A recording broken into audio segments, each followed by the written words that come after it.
Operation Toofan അദ്ദേഹം പരിപൂർണ പിന്തുണ പ്രഖ്യാപിച്ചു. കേരള തമിഴ്നാട് ബോർഡറുകളിൽ പോലീസിനെ വിന്യസിക്കുന്നതും അതോടൊപ്പം തന്നെ ഇന്റലിജൻസ് ഷെയറിംഗും ഇൻഫർമേഷൻ ഷെയറിംഗുമായി അദ്ദേഹം തയ്യാറായിട്ടുണ്ട്. അദ്ദേഹത്തെ ഞാൻ പ്രവീൺ ചക്രവർത്തി മെമ്പർ ഓഫ് പാർലമെന്റും മറ്റ് നേതാക്കളോടൊപ്പം അദ്ദേഹത്തെ സന്ദർശിച്ചു. അത് കഴിഞ്ഞ് അദ്ദേഹം എല്ലാ പോലീസ് ഉന്നത ഉദ്യോഗസ്ഥന്മാരും സെക്രട്ടറിമാരുമായിട്ടൊരു മീറ്റിംഗ് ഉണ്ടായിരുന്നു. ആ മീറ്റിംഗിൽ വെച്ച് ഓപ്പറേഷൻ തുഫാൻ ശക്തിപ്പെടുത്തുന്നതിനെപ്പറ്റി അദ്ദേഹം നിർദ്ദേശം കൊടുത്തു. കേരള തമിഴ്നാട് ബോർഡർ പരിപൂർണമായും സർവേലൻസ് പോലീസിന്റെ സർവേലൻസിൽ കൊണ്ടുവരാനും ഇൻഫർമേഷൻ പരസ്പരം നൽകാനും ഇന്റലിജൻസ് ഷെയർ ചെയ്യാനും ഒക്കെ തീരുമാനിച്ചു.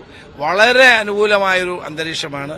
അദ്ദേഹം എന്നോട് പറഞ്ഞു അദ്ദേഹം തന്നെ ഒരു മാരത്തോൺ റണ്ണിൽ പങ്കെടുക്കുകയുണ്ടായി. ഇതിനെതിരായി അദ്ദേഹത്തോട് ഞാൻ ആവശ്യപ്പെട്ടത് കേരളത്തിലേക്ക് വരണം. മോഹൻലാൽ ആണ് നമ്മുടെ ബ്രാൻഡ് അംബാസഡർ. മോഹൻലാലും വിജയും കൂടി ജില്ല എന്ന് പറയുന്ന സിനിമയിൽ അഭിനയിച്ചിട്ടുണ്ട്. അപ്പോൾ അദ്ദേഹം വരാമെന്ന് സമ്മതിച്ചിട്ടുണ്ട്.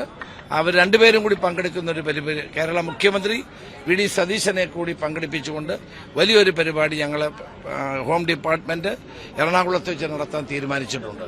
അപ്പോൾ ഈ മയക്കുമരുന്നിനെതിരെ ലഹരിക്കെതിരെ ഒരു വലിയ പോരാട്ടത്തിൽ ഞങ്ങളോടൊപ്പം കൈകോർക്കാൻ തമിഴ്നാട് മുഖ്യമന്ത്രി ജോസഫ് വിജയ് തയ്യാറായതിൽ അദ്ദേഹത്തോട് പ്രത്യേകം നന്ദി പറയുന്നു.